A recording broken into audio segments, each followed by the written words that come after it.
جان بوجھ کر گناہ نہیں کرنا، لیکن اگر گناہ ہو جائے تو فوراً نادم ہو جاؤ، سجدے میں گر جاؤ۔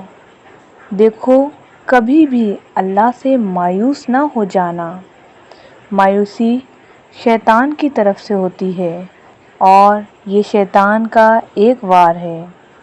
وہ تو چاہتا ہے بندہ گناہ کرے، پھر خود اس سے نفرت بھی کرے اور اللہ سے بالکل مایوس ہو جائے۔